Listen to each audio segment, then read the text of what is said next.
Название стрима обычное, понятно, продиктовано тем, что 3 года войны. Мне кажется, что важный психологический порог был год войны, а потом, наверное, пятилетие войны. Ну, я не говорю, что она 5 лет продолжится, просто считаю это важные психологические пороги. А так, наверное, 3 года как-то уже не трогает в целом. Даже вот какой бы ни был интерес, не посмотрел проект "Минута в минуту", в смысле и не почитал, хотя очень интересно, как оно было. Хотя в целом воспоминания это еще довольно свежи. Да, но тут это в новостях реально никак не отражено, кроме того, что вот приехали европейские лидеры к этой годовщине, какие-то созвонились по видеосвязи, ничего особенного. Поэтому давайте начнем в хронологическом порядке. Прошел форум Украина, год 2025, год Ниссанов, год 2025. Ну, начнем с того, что там очень долго сидело много украинских чиновников и что-то рассказывало. Ну, например, Сивоха, министр иностранных дел Украины, ну, я не помню фамилию, он похож на Сивоха, сказал, что президент поставил ему задачу войну закончить, да. Ну, будем знать. Кроме этого, ну, Андрей Борисович Ермак вещал тоже свои мысли и сказал, что российская контрпропаганда работает по всему миру. Вот. Ну, естественно, рассказывал он это все с русизмами, что всегда меня... Ну, я всегда эту деталь выделяю, всегда она мое внимание привлекает, потому что это, ну, естественно, все очень лицемерно на фоне остальной культурной и языковой политики. Вот. Ну и тоже, это интересное словосочетание «российская контрпропаганда». Ну, будем знать. Да, ну потом, правда, ну это не знаю, насколько это интересно. Я, естественно, все те 100 часов не смотрел. Первый раз увидел, кстати, нового. Он там сидел и выступал. Глава службы внешней разведки Украины, СЗРУ. Служба внешней разведки Украины есть такой орган, и тоже что-то рассказывал. Поражаюсь, как они на отъебись относятся к этому ведомству и почему оно у нас в каких-то традициях постсоветского пространства не стало одним из таких основных ведущих ведомств. Ну да, потом там министр экономики наша Свериденко, да, тоже что-то рассказывала важное там, но я не запомнил. Ну, что-то про сделку, естественно. И Андрей Борисович Ермак, они ушли. Они ушли куда-то, не то что в иные пространства, а в смысле ушли. Ну, я видел новость, что они сразу полетели в Америку, типа. Но он говорит, что у них созвон был важный, а в Америку потом. Да, ну потом была пресс-конференция Зеленского вот в этой свободном общении. На самом деле, наверное, стоит сказать сразу о каком-то моем восприятии эмоциональном этой конференции. Я вот сейчас подумал, может, это было вызвано тем, что я смотрел ее на ускорении, да. Но президент Зеленский произвел на меня впечатление вообще человека, который, ну, держится хорошо очень, держится хорошо и к миру готов в целом, к миру расположен. Я, правда, не нашел, несмотря на то, что посмотрел полностью и эту конференцию, и сегодняшнее его какой-то там он с листка читал, какой-то манифест, образно говоря. Не нашел нигде, но я эту новость читал, что президент Зеленский заявил о том, что готов, то есть они предлагают российской стороне обмен пленными всех на всех, а это, конечно, однозначно то, что положит конец, как мне кажется, горячей фазе войны. И если это действительно случится, то можно реально смело, мне кажется, говорить об окончании войны. Вот, и их решительность в этом вопросе, мне кажется, похвальной, да. То есть это какая-то реальная готовность, несмотря на разговоры о том, что мир, гарантии, там, ну и всю эту телегу. Да, ну, в общем, вот такая. Это просто то, как я это видел, то, как я считал эмоции президента на этой пресс-конференции к третьему году войны. Ну, естественно, тоже она с русизмами.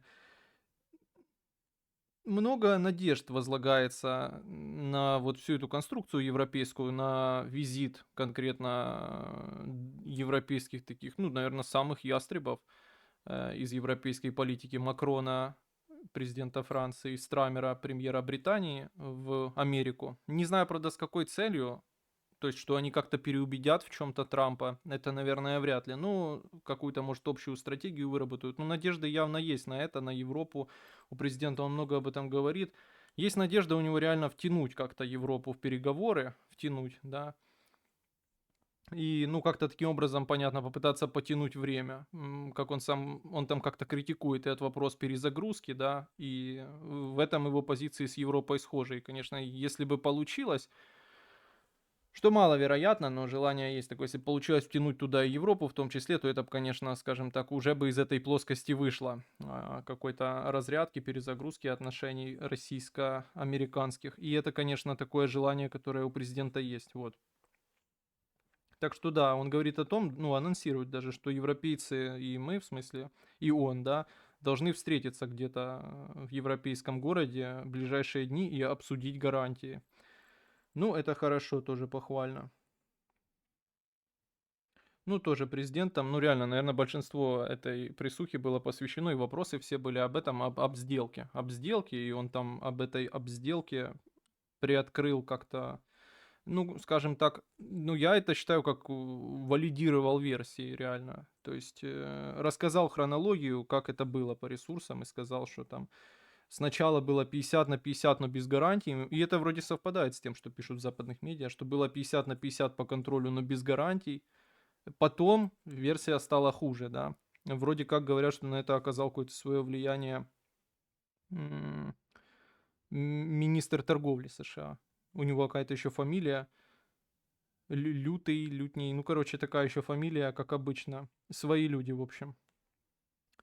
Тогда он говорит о том, что потом там всплыли 500 миллиардов долларов. Ну, и мы помним, началась такая, ну, и уже 100% контроля. 100% прав США, да, американских на этот фонд, и долг в 500 миллиардов. Ну и он там рассказывает долго на разных примерах о том, что, ну, во-первых, долг мы не признаем. И вот это, мне кажется, самая важная часть, ему нужно на ней реально сакцентироваться. Он говорит о том, что мы должны себя публично защищать, мы должны долг не признавать. И мне кажется, это самое логичное, потому что, ну, он там рассказывает, президент, о том, что нам это дали как грант. Но я бы на его месте настаивал на том, что, ну, так не может быть справедливой формулой. Я вот приводил этот вроде простой, понятный пример, да, из какой-то обычной жизни, из дел смертных, да, это как вот подарить подарок, ну, в общем, передать что-то на каких-то условиях, подарить подарок, самый понятный пример, а потом завтра позвонить и сказать: алло, Вася, ты на счетчике, короче, это был не подарок, это я тебе дал в долг. Ну, то есть это не может быть справедливым. Условия передачи чего-либо, они обсуждаются во время передачи этого чего-либо, да, потом за это нельзя требовать деньги. Это не может быть справедливо нигде и никак, и не может быть законно, естественно. Это, мне кажется, самый такой должен быть у него важный аргумент. Вот. Ну а так, то если подумать, получается довольно интересно. Президент приводит цифру, что требуют они 500 миллиардов долларов, но в целом поддержки было на 100 миллиардов долларов. То есть нагреть пытаются в 5 раз. Это интересно. Довольно, ну, забавно получилось. Когда я это смотрел, то улыбка возникала от того, как нас охуенно пытаются нагреть, да, с этим. Ну, там, это уже я просто вставил сюда, интегрировал часть чего-то, что я читал в остальных каких-то аналитических материалах о том, что, ну, сейчас уже вроде не знаю, сколько просто можно доверять, реально вышел где-то какая-то утечка именно непосредственно документального подтверждения, по-моему, в том же Axios, который писал о том, что нас кормят бутербродом с говном, но нам придется его съесть. Это просто вышло, когда я уже начал стримить, поэтому я ее не читал, но я пробежался по диагонали, посмотрел скриншоты этого, и они как-то не вызвали у меня доверия тем, как они оформлены. Это я просто сразу скажу. Так вот, где-то из таких же утечек они говорят о том, что правовые споры, связанные с этим, ну, то есть вы должны понимать, 500 миллиардов, 100% их контроля занимаются этим всем, всеми вопросами управления их какие-то министерства и органы, которые будут созданы. При этом какие-то конфликты, возникшие в ходе этого управления, решаются Нью-Йоркским судом, но Нью-Йорк не тот, как вы подумали, в Донецкой области, а Нью-Йорк в смысле в Америке. И там говорят, да, ну, формулируют очевидную вещь, которую, наверное, нужно проговорить, что это делает Украину в правовом смысле менее защищенной, да, и, ну, каких-то представителей Украины, людей из Украины, которые попытаются судиться. Ну, резонно, наверное, резонно. Хотя тоже задаешься, ну так, звучит хайпово, звучит правдоподобно, резонно, но потом задаешься вопросом опять-таки, а что из себя представляет наше правосудие с телефонным правом и со всем остальным, с РНБО, да, мы понимаем, что наши-то суды, это далеко не то место, куда ты можешь обратиться за справедливостью, особенно в вопросе типа там больших денег, да, тебя завтра там просто санкции на тебя введут или по телефону из офиса президента позвонят, и ты останешься без нихуя. То есть, если подумать, то тоже наш-то суд вообще не суд. Там, может, хоть какая-то малейшая надежда есть на справедливость. Ну, в общем, все равно вопрос открытый, да. Ну, понятно, что для нашей власти это, конечно, около смертельная угроза, такие вещи, потому что, ну, так ты по телефону позвонил и все решил, власть у тебя в руках, что называется, а так уже как бы и не получится. Вот. Довольно забавную трансформацию обратил внимание в риторике президента. Касается она на самом деле одного из пунктов плана перемоги. В одном из пунктов плана перемоги пан президент пытался продать нашу армию и наших людей как замену, ну, подыграть республиканцам, Трампу, который желает сократить присутствие американской армии в Европе, продать нас как замену американскому контингенту в Европе в рамках НАТО.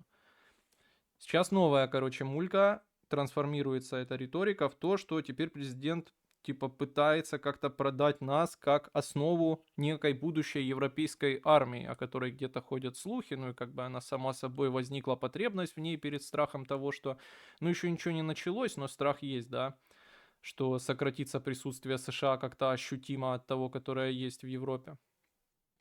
И вот европейская армия, новая мулька, короче. Теперь, чтобы как-то и втянуть европейских партнеров, и как-то побудить их к каким-то более решительным действиям, вот, мы можем стать основой будущей европейской армии. Ну, просто чтобы вы были в курсе, что вы можете стать основой будущей европейской армии. Уже теперь не заменить американский контингент в Европе бы уже не актуально. Ну да, толковый вопрос от Бигуса. Это, кстати, да, вот журналист Бигуса задал тот вопрос про экономику, про смену бенефициаров, про деолигархизацию, про то, как юридически будет реализован этот, если встанет так вопрос, а встанет однозначно, отъема права собственности, да. Ну и там президент, ну на мой взгляд, я этот ответ читаю однозначно, что ну у кого захочем, у тех и отнимем. Довольно однозначно считается, но вообще, если точно, то он говорил, что, ну, тех, кто, типа, честно работал, там, не спящая лицензия была и все такое, тех мы постараемся защитить, а тех, у кого была спящая лицензия, какие-то нарушения, там, коррупционные и еще какие-то схемы, то у тех мы постараемся отобрать. Ну, понятно, читать это можно так, что у кого захотим, у того отберем. В общем, да. Ну, это в разряде новостей, просто ему задали этот вопрос, ну, вы все его, наверное, знаете, это тряска по Старлинкам, такая там эпопея была, что сначала какое-то очень уважаемое западное медиа, возможно, Reuters, сообщила о том, что Илон Маск то ли возможно, то ли что-то собирается, короче, отключить Старлинки для Украины. Да, потом сам Илон Маск лично опроверг и сказал, что это наклеп либеральных СМИ, это фейк-ньюс, нихуя отменять не собираюсь. Ну, понятно, сейчас такие условия, я бы таким словам не верил, типа, сегодня так, завтра как-то по-другому будет, он отменит. Понятно, что мы здесь в зависимости находимся. Довольно интересно, как президент защищался, он ни слова не сказал о том, что это основа коммуникации нашей армии, он начал рассказывать о том, що це дитячі садки, це школи. Я не знаю, нахуя там в дитячем садке. В дитячем садке не всегда есть какие-то самые, блядь, банальные вещи. Не знаю, нахуя там Starlink, если он там, честно говоря. Ну, это просто к тому, как у него был ответ сформулирован, и как он видит, короче, взаимодействие это с аудиторией, и что он ей рассказывает. Вот. Ну да, про Старлинки. Ну, он говорит, что, типа, это неправда, я считаю, что это решение будет лютым, если будет. Мы, конечно, готовимся, но понятно, что быстро, краткосрочно, еще говорит, что мы за это платим. Понятно, что быстро и краткосрочно найти какую-то, перейти на какую-то альтернативу не выйдет. Да я не уверен, что такая конкурентоспособная с ней, со Старлинком есть вообще альтернатива. Вот. Ну да, как я уже сказал, довольно уверенно держался. Довольно уверенно держался, на самом деле, ну, так, как он обычно держится, то есть и видно, что есть какая-то стратегия, не так, как то было по сравнению, это просто уверенно по сравнению с пару дней назад в Мюнхене и так далее, бо там вид он производил, но это, на мой взгляд, опять-таки, довольно растерянный. И было ощущение и шока, и неожиданности, наверное, именно того, как быстро и как остро и как неудобно развиваются события, причем со всех сторон. Здесь в Европе такое, нам, блядь, привозят договор такой, ну вообще жесткое давление. То сейчас как-то выглядел поувереннее. Не могу просто это не отметить. Ну, я еще думаю, что, возможно, у меня сложилось такое впечатление, потому что я смотрел на ускорении. Да. Тоже вот еще вопрос того, почему я типа все больше верю в мир, хотя все еще говорю, что противоречия сильные между сторонами, а это все-таки вопрос рациональный, и ответ рациональный, и претензия рациональная, правда?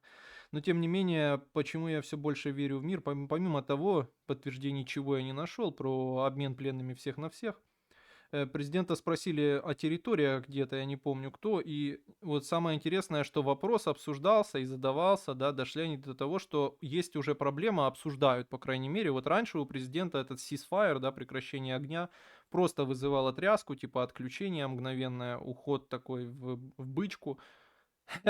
Хорошо я сформулировал. Да, уход в бычку.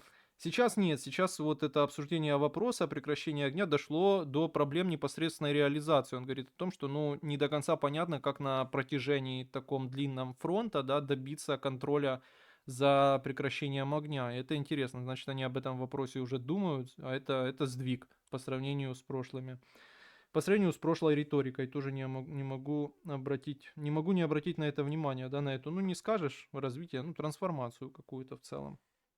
Ну да, как я сказал, много надежд на визит двух европейских ястребов в Вашингтон, но я думаю, тут не стоит питать иллюзий, сомневаюсь, что даже будет какая-то там самая долгожданная выработка какой-то, ну, более-менее скоординированной стратегии, а не так, как сейчас, что все шокированы. Каждый вечер наступает друг, когда просыпается Трамп, все шокируются. Вот. Ну да, американский пациент, нельзя не сказать, спросил чилийский журналист, что самое интересное, не знаю, что его подняли. Там еще, ну, что-то не так с записью на сайте офиса президента, из нее пропадают какие-то фрагменты, и здесь фрагмента, ну, нет ответа самого, что там, блядь, какие-то склейки, хуейки. Так я и не понял, это так задумано или хуй его знает. Ну, в общем, да, американский пациент спросили про Гонзала Лиру.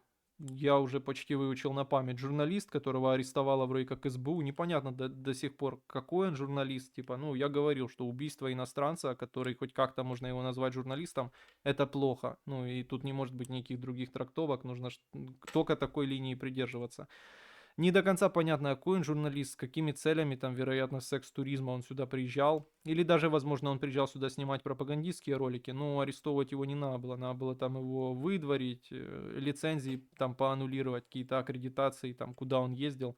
Ну, в общем, какие-то такие меры, но суть в том, что его вроде как арестовали, но только не знаю, кто, СБУ или кто, и он умер. И это, понятно, открывает двери для многих версий. Лучше бы было этого избежать. Ну и, в общем, обсуждение это просто перешло на смех какой-то, и тоже не знаю, как это в будущем вообще сыграет какую-то роль или нет. Но просто обращаю внимание. Ну, президент сказал, почему я написал американский пациент, потому что президент сказал, что он вообще его не знает, первый раз слышит. Ну, я уверен, он знает, и ему уже объяснили опасности с этим связанные, если он раньше и не знал. Ну, вот проблема просто таких режимов, да, ну, в которые мы превращаемся, опять-таки, продиктована обстоятельствами. Война, наша власть централизовалась, и вот она стала, ну, фактически такой, ну, в какой-то мере, ну, понимаете, не будем давать оценок, скажем просто, что она стала централизованной с очень окрепшим вот этим силовым костяком, да. Начинаются такие проблемы, что ты уже не совсем контролируешь те процессы, которые происходят, в том числе и безнаказанности, да, за действие этих силовых структур. То есть я здесь не привожу в пример, да, там какие-то эпизоды из России, да, ну, что где-то Путин говорит, что он не знал, даже начинает разбираться с тем, что произошло. Там просто это, ну, приходят на ум только громкие дела. Думаю, там непосредственно был интерес Путина, а это просто была разыграна сценка. Но думаю, что много где в Российской Федерации, ну, то есть, скажем так, Путин не отдает приказ за каждую посадку на бутылку или швабрирование в каждом этом мусорском отделении в России. Ну, думаю, это очевидно, да. Ну, в общем, так, это просто специфика такая. Да, ну тоже стоит сказать, это просто в вопросе трансформирования риторики. Раньше мы обсуждали это в таком разрезе, ну, то есть не мы, а президент обсуждал это в таком разрезе, что мы можем договориться все, потом мы позовем Россию за стол переговоров. Мы помним, много это очень раз было сказано, и в контексте того, что мирный план, план перемоги и все это. Трансформировать, ну, типа, дожились мы до того, что уже президент говорит о том, что мы за столом переговоров с РФ, ну, и там европейские страны, да, потому что Российская Федерация сторона конфликта. Это тоже интересная трансформация под сложившейся реалии. Вот, ну, да. Ну, такой вот хороший разговор, без революций, в смысле, не было никаких революционных заявлений. По-моему, президенту задавали какой-то вопрос о Китае, но я не помню, ну, там какой-то был обтекаемый ответ о том, что товарооборот был с Китаем очень большой, был, да всплыл. Ну, в общем, слава богу, без революции на этом, потому что вот это, мне кажется, вообще опасный путь, если на него выйти, то можем мы сильно пожалеть. как бы люди скажем так, не носились с этой идеей, что она может нам все изменить, что ну вот, давайте попробуем теперь там поторговать. Но обязательно. Ну, в общем, вот так. Без революционных, то есть старая адженда почти что, но какие-то трансформации она пережила. Ну да, и сегодня я уже быстро галопом посмотрел выступ Зеленского, да, перед премьерами, лидерами европейскими, да.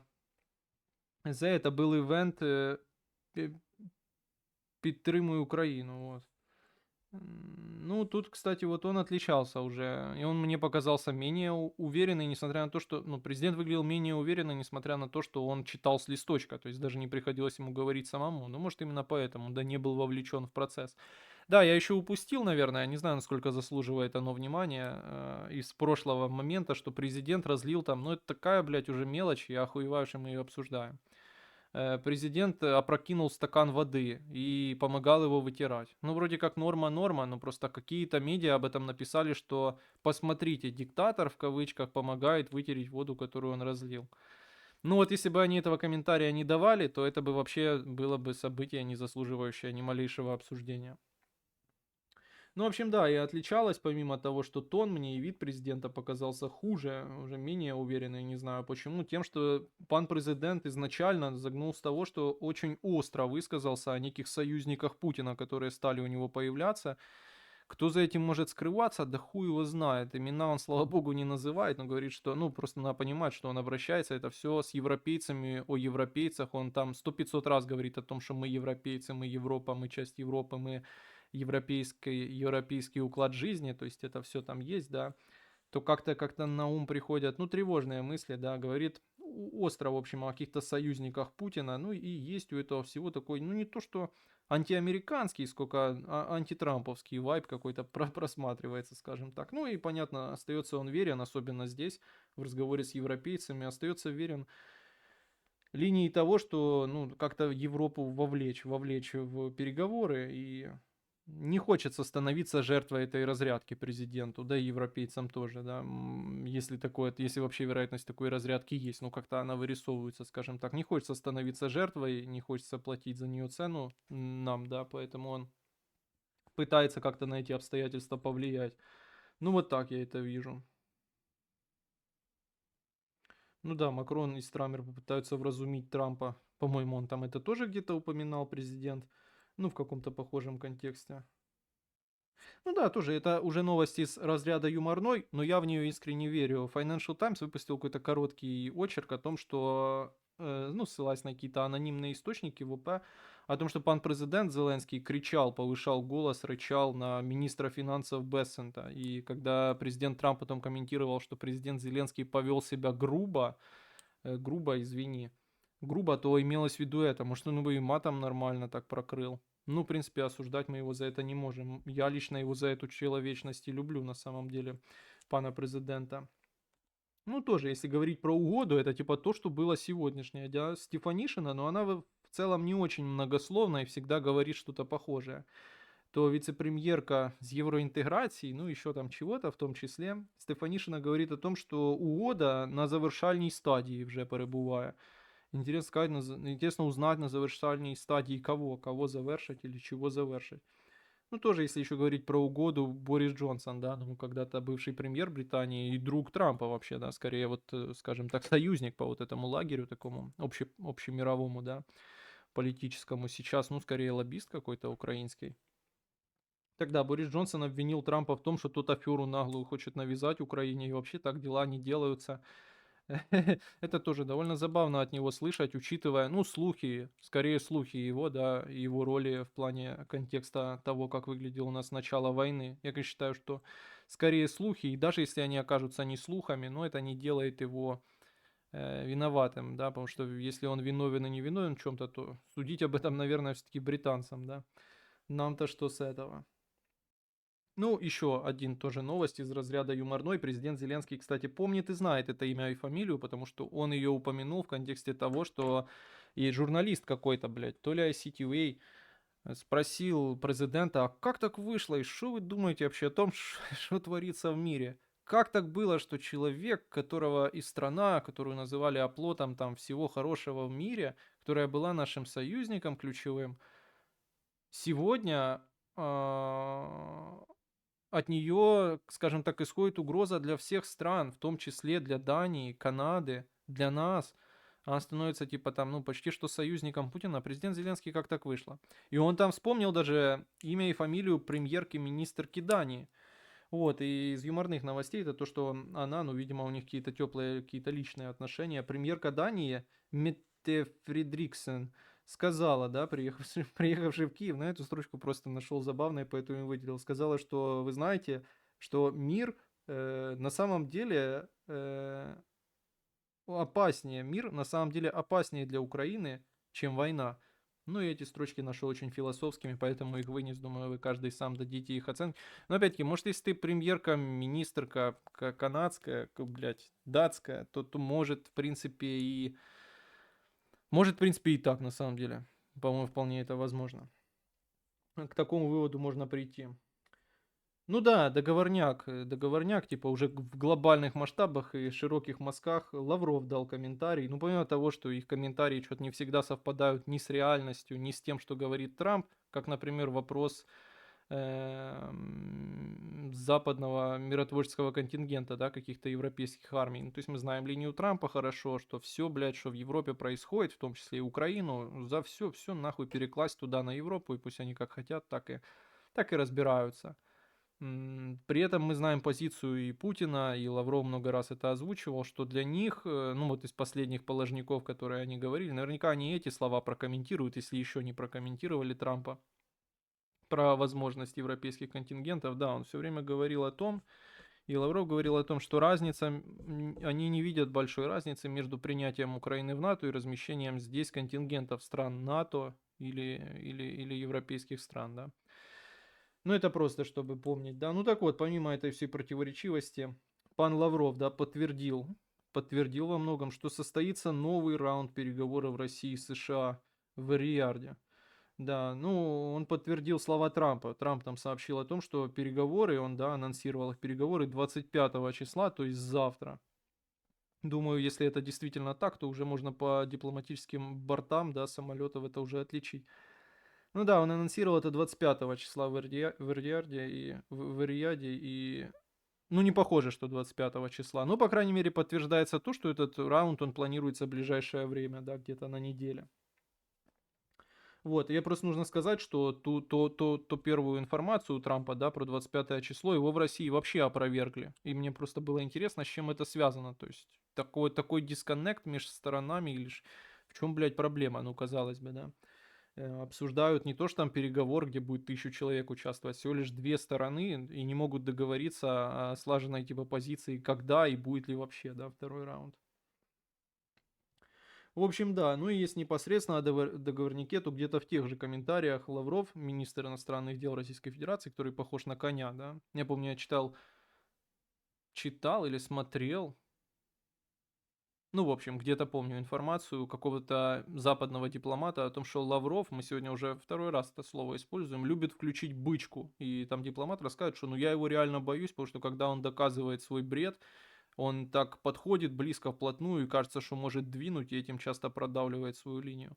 Ну это просто задумайтесь. Ну, в общем, да. Министр иностранных дел Лавров, там же где-то он сказал, что Россия готова на договорняк, ну, на ceasefire, да, на прекращение огня, если переговоры, это довольно интересно, если переговоры дадут твердый и устойчивый результат, чтобы, блядь, за этим не скрывалось. Но вроде как за этим скрывается именно уважение к территориальным реалиям, ну, к тем самым реалиям на земле, оставить за собой, ну, наверное, оккупированные территории, ну, то есть контролируемые ими территории, наверное, это имеется в виду. И вот самое для меня интересное всегда, и мне кажется неразрешаемым, тут вопрос того, насколько Россию смогут развести, это и железобетонная договоренность, это прямая цитата, что Украина не станет членом НАТО. проблеме съесть, да. Интересно, кто и как эту железобетонную, ну, понятно, если это говорится на уровне Министерства иностранных дел Российской Федерации, это, наверное, значит, что их любая, блядь, уже устроит договоренность, да. Но понятно, что никто не может дать железобетонной договоренности о невступлении Украины в НАТО, кроме, наверное, самой Украины, которая по понятным причинам никогда на это не пойдет, да. То есть сложно представить такое, да. А в остальном, кроме каких-то личных обещаний лидеров каких-то отдельных членов НАТО, да, Путину, ничего кроме этого предложить никто не сможет, потому что понятно, да, что помимо того, что это еще и обещания все-таки, то есть вряд ли кто-то их даст документально как-то, да. Ну, мне сложно представить такой формат, и сложно представить, что кто-то согласится как-то так унизиться, да, я даже не уверен, что это просто юридически даже возможно, но тут смотря какая страна. Так и нужно ли еще говорить о том, что, ну, власть-то там, она сменяемая, да, и после Трампа может прийти любой другой человек, как и в каких-то других странах, где сейчас противники принятия Украины в НАТО. Ну, в общем, здесь сложно представить, что вообще существуют так называемые железобетонные договоренности. Ну, в общем, да. Это что касательно договорняк, вид в профиль, да, как говорил Ющенко. Ну да, немного о том подкасте, который мы провели с Дашалом, перспективным политологом, да, про выборы. Прошли досрочные выборы в Бундестаг, ну, без сюрпризов. Прогнозируемый результат, Фридрих Мерц, новый канцлер, даже довольно прогнозируемо то, как они будут, как говорит Дашал, коалировать. Мне как-то слово коалировать немного какое-то пошловатое. Да, ну вы уже, наверное, все читали о том, что наибольший прирост по сравнению с прошлыми результатами там показывает альтернатива. Вот, ну, на словах поддержка сильная нового канцлера Украины. На словах поддержка сильная, но как ее довести до реализации? Множество проблем, даже, может, не то, что политического характера, сколько там в том числе и экономического, в том числе и координации внутри Европы. Но обращает свое внимание, да, и, может, приятно удивляет в этом смысле Фридрих Мерц довольно трезвым восприятием реальности, да. То есть мало охов, ахов о прошлом, мало попыток вернуться к прошлому, ну, по крайней мере, на словах, да, больше комментариев о будущем и о том, как выйти именно из этой ситуации, не вернуть прошлое, а как создать, типа, хорошее будущее. Это нетипичная, на самом деле, простые вещи говорю, но это нетипичная риторика для европейских политиков, и уж точно нетипичная для прошлого канцлера. Да, ну, в общем, вот так. Ну и последняя новость, которая у меня выписана, потому что она была уже тогда, когда я запускал стрим, это драма по резолюциям в ООН. Одна резолюция предложена, вроде инициирована нами, которая определяет Россию как агрессора, да, осуждает российскую вооруженную агрессию. Вот, она и была проголосована, но за нее не голосовали Соединенные Штаты Америки, за нее проголосовали против Соединенные Штаты Америки, Израиль проголосовал против, Российская Федерация, Беларусь, Венгрия проголосовала против, Индия, Китай, Бразилия воздержались. И потом следующая резолюция американская, с которой долго носились, которая в более обтекаемых формах это выражает. Да, нужно ли говорить, что представитель американский в ООН критиковал нашу резолюцию? Если подумать, пиздец, ого. Кто бы мог подумать, что мы до такого доживемся в смысле таких отношений, но тем не менее. Да, следующая резолюция, в нее были внесены какие-то поправки, и за нее тоже уже не голосовали, но в смысле она исказилась за время всех этих перетрубаций. Ну, в общем, вот такой, блядь, вот такая американская дипломатия, вот такой американский, ну, фортель ни много ни мало. Но это понятно, что администрация вот эта Трампа не особо теплые отношения питает к ООН и вообще к таким вот наднациональным структурам, то неудивительно такое, ну, может, отсутствие уважения. Все, друзья, на этом новости закончились. Читаю ваши комментарии по этому поводу и выключаю трансляцию. Но ведь по факту, у европейцев в Африке была дыра. Потом, когда они уходили, оставили что-то вменяемое, и потихоньку Африка снова все проебывает. Что они оставили вменяемое? Социальные и политические кризисы там. То, как они уходили из Европы, это нахуй преступление, за которое должны... То, как они уходили из Африки, это, блядь, преступление, за которое надо судить людей. Сколько людей от этого пострадало. Это даже не то, что уходом, это уходом сложно назвать. Это был, блядь, прыжок, нахуй, на полном ходу из Африки, который закончился известно как. Ну, большое спасибо, конечно, колонизаторам. Зеленський починає давати, пацаны, не хочу с вами спорить о колониализме, у нас был, блядь, ну, я понимаю, что это найти невозможно, целый, типа, добротных полстрима, посвященных этой теме, где и я обсуждал, спорил с Тейком Маргинала о том, что провели свет в будку, индусам построили железные дороги. Это наивное, короче, отношение. И более того, мне непонятно, как люди, которые в Восточной Европе живут и выдают за колониализм любой пердеж. Как они, типа, могут не понимать таких вещей, потому что здесь же колониализмом признается вообще все. Даже несмотря на то, что там допущены представители этой национальности и этноса во власти, в парламенте, и это вообще всем по боку. Зеленський починає давати задню, швидкість ця марна. Зеленський починає давати задню. Швидкість ця марна, війна закінчиться. Я просто не в контексті не стежу. Закінчиться, ніхуя не понял, но когда-то закончится, все когда-то заканчивается. Не будет обмена, скорее всего. У нас пленных больше, чем у Украины. И наши, думаю, не согласятся. Я тут нейтрален, если что. Не, ну это же... Тут суть не обмена пленных, тут суть обмена пленных всех на всех, да? То есть это, типа, это не то же самое, что просто обмен пленными. Это именно шаг определенно, который к завершению войны. Я затупив, ти вже коментував це сьогодні. Володимир Путін сказав мені, що він не проти, ну, це тільки що наче коментував. Ну, Трамп, вы же знаете, он любит разобраться в деталях. Я не удивлюсь, если Путин окажется не против. Мало ли, что они ему пообещали. Я тут уже сложно предсказать их там загоны. Но, по крайней мере, публичные позиции, своей линии, они всегда придерживались о том, что для них это недопустимо. Спасибо, Зольдат, ветеран, да, хорошая песня. Привет, как думаешь, по факту КАЦ это враг Украины? Не, мы против таких утверждений. Привет, как думаешь, по факту Арестович это друг Украины? Мы против таких утверждений. Ви, кстати, видели, как Арестович пиздил камеру и стол? Він на краще, ніж мир. Ну і Корч теж схоже казав. Ну да, ти сравнил Корча, блядь, премьера и премьера Дании. Хотя я даже не знаю, кто типа по весомости серьезнее. Ну кто-то типа должен быть умнее и образованнее, может даже если не влиятельнее.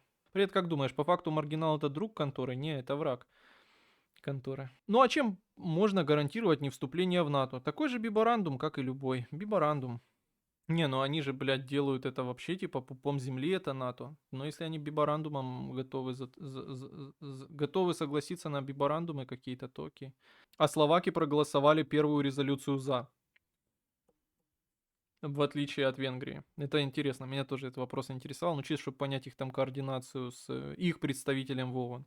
Надо было не приходить, так бы и жили в мазуте и не знали разницы. Я согласен, так можно и про нас сказать. Извиняюсь, уточню про тейк с пленными. Не у атакующих ли больше потерь и пленных? Я вот не знаю, у кого там больше вообще потерь и пленных, но знаю, что просто последний обмен был неравный. Украина передала гораздо большее количество пленных, чем передала Россия. Не знаю, в чем там была, блядь, сложность. Но типа с такой политикой не мудрено, что они их накопили много. Но тут вопрос не в этом, вопрос в жесте обмена всех на всех. Мне кажется, это готовность к миру. Вы так не считаете? Но после обмена пленными всех на всех теряется смысл продолжать войну. А чего против турков? Да что-то не знаю, не вдохновляют они меня. На ютубе будет подкаст про Германию? Да, но не знаю когда. Голуби летят над нашей сходкой. Не удаляйте, пожалуйста, стримчик. Я полную версию чуть позже досмотрю. Куда мы денемся? А какие есть существенные рычаги давления на США у Украины в контексте договорнячка по ресурсам? Ну, говорят, что есть какая-то лютая порнуха с Трампом, когда он приезжал в Советский Союз в распоряжении у Зеленского. Я думаю, это существенный рычаг. А если серьезно, то никаких, кроме губных. Ну, президент там говорит на своих этих панельных, блядь, дискуссиях президент говорит о том, что, ну, нам надо больше говорить, да, чтобы нашу позицию услышали, чтобы мы не выступали просто, типа, молчаливой подушкой для битья. Ну, понятно, что на нашей стороне просто говорить в пустоту, а на их стороне реальные рычаги давления на нас. Ну, такая ситуация не очень удобная, реально рычагов нет.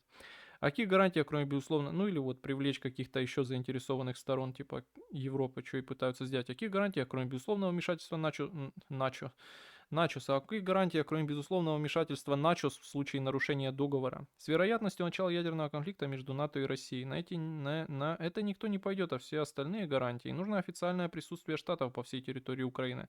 Типа в виде флага над администрацией. Или вообще обратиться об официальном принятии Украины как Пуэрто-Рико. Вроде штаты, а вроде и нет. Ну да, как я говорил, украинцы вообще не понимают нахуй им-то незалежность. Ну реально, постоянно пишут про то, что надо обратиться куда-то, чтобы нас куда-то приняли. Каким-то штатам. А что это о нас должно говорить? Бля, вот реально интересно, такую социологию никто не проводит. А вот бы спросить реально, ну там, не все страны мира, но типа какое-то количество от развитых стран, какое-то количество от развивающихся стран. И вот у их населения спросить, как вы отнесетесь к тому, если вы будете приняты в состав США. Интересно узнать, как вообще люди этот вопрос видят. Много ли, ну опять-таки, тех уже, которых мы вспоминали, ну ладно, не самый, наверное, удачный пример, датчане из-за своей территории, блядь, Гренландии. Ну, в целом, какая-то страна, пускай это будет, да Польша, я не знаю, ну, Польша. Польша, Словакия, Венгрия, ну, хотя бы такие страны чуть рядом, но, наверное, не развивающиеся. Спросить их, да, и спросить страны такие, типа, сразу похуже, там, всякие Конго, Монго, мы их сегодня вспоминали. Верхняя Вольта, в общем. В дальнейшем этот фонд США, ох, блядь, Арестович в кожному пості каже, Зеленському йти. Да, он свою линию гнет. Слава богу, сегодня все квоты. Он Зеленского прямо обвиняет в том, что держится за власть. Ну вот это самый сильный, наверное, рычаг реально. Если они смогут, ну не то что извратить, если они смогут все добиться постановки такой в контекст. Но это, наверное, если пан президент не подпишет эту тему с ресурсами, поставить все в такой контекст, что президент Зеленский единственная типа преграда к миру, и вот в этом попытаться информационный фон сместить так. Тогда просто та социология, о которой президент говорит, уже не получится даже пана Папаниотто попросить там цифры начертить поярче. Хотя я, честно говоря, не хочу там как-то критиковать, да, при этом сами западные медиа, да, я читаю статью Financial Times, они говорят, что ну нет возможности каким-то третьим организациям проверить правдивость социологии в Украине. Хотя я доверяю на самом деле Киевскому институту социологии, но они ставят его под сомнение. И при этом, кстати, я за это критиковал институт социологии, что они именно еще и руководство обвиняют в патриотизме, да. И это я просто к чему, что, ну, наверное, не обязательно к каждой своей соціології, вот этой результативной части писать, что типа ось так ми доказали, що ми єдина нація і найкраща, і незламна. Ну, это типа в социологии не обязательно.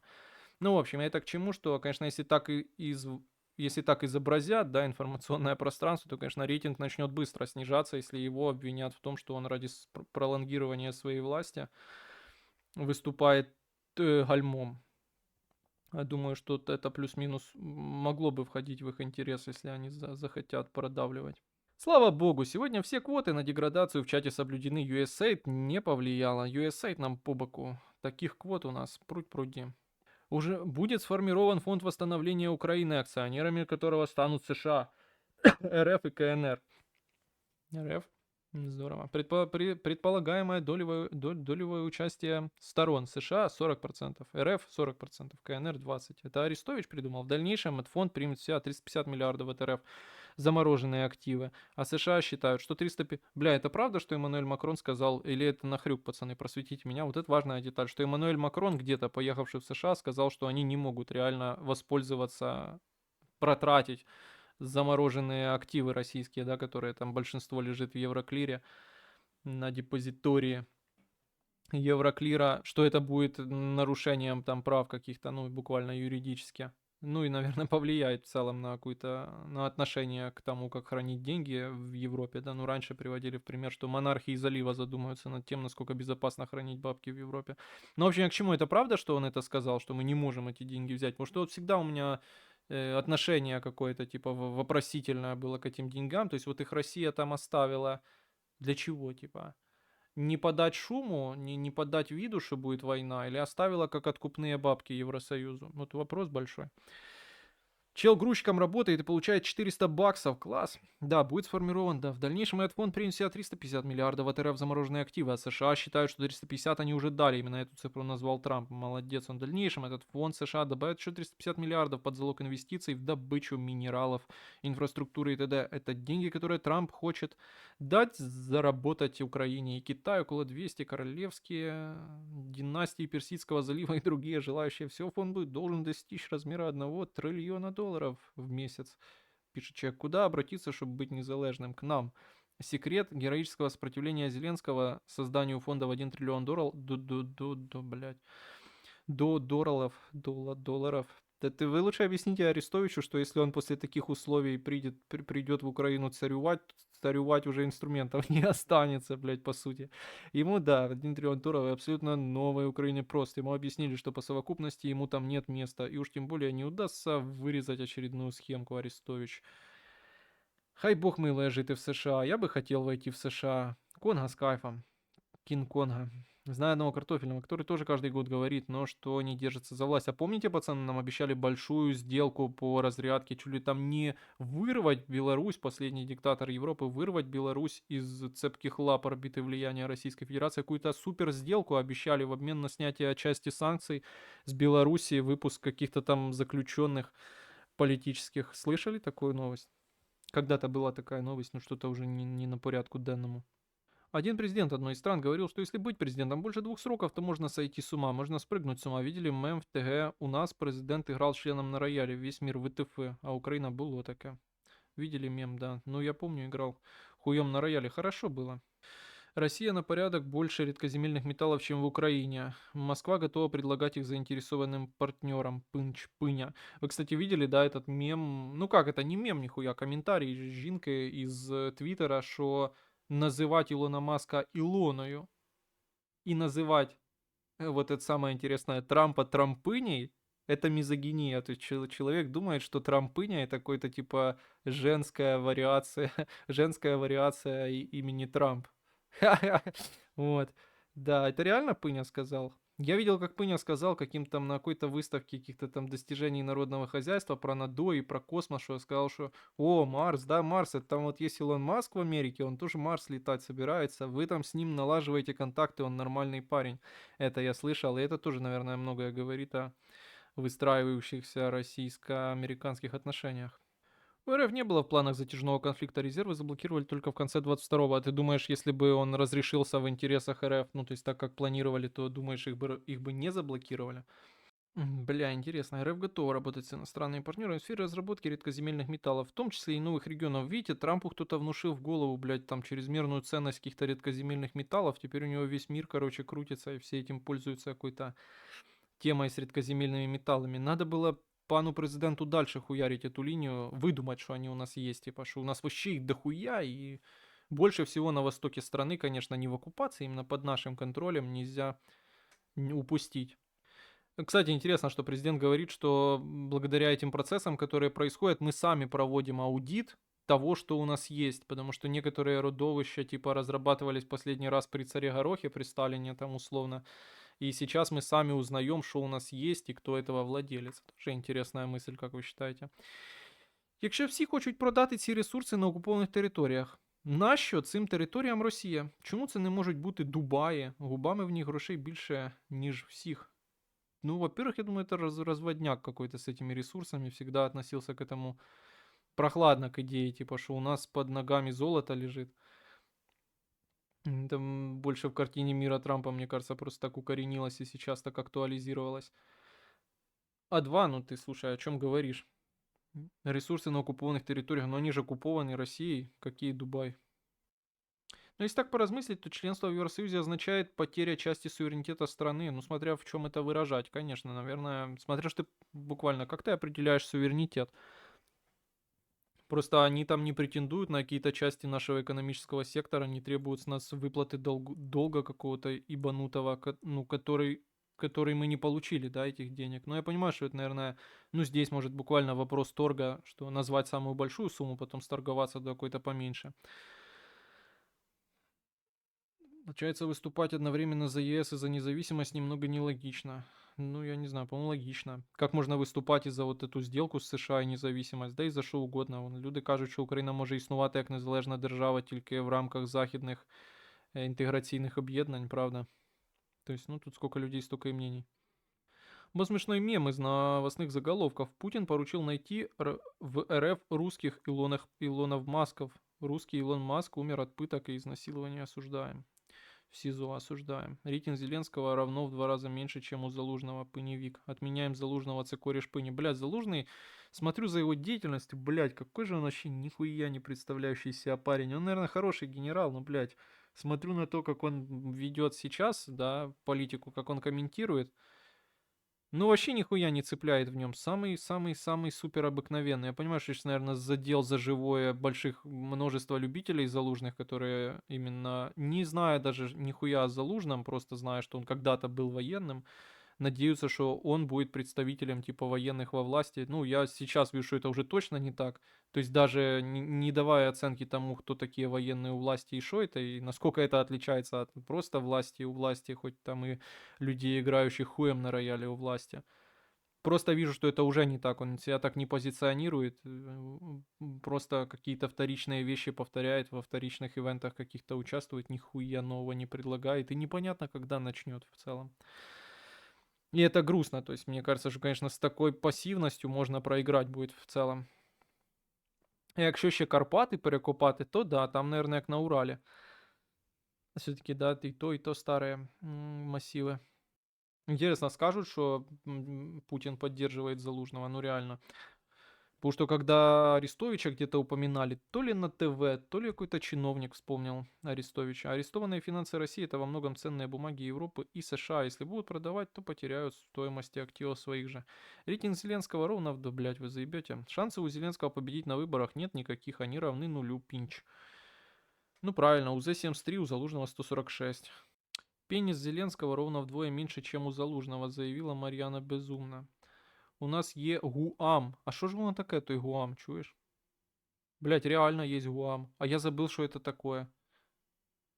Бля, есть действительно у нас организация Гуам, но что это я не помню, блять.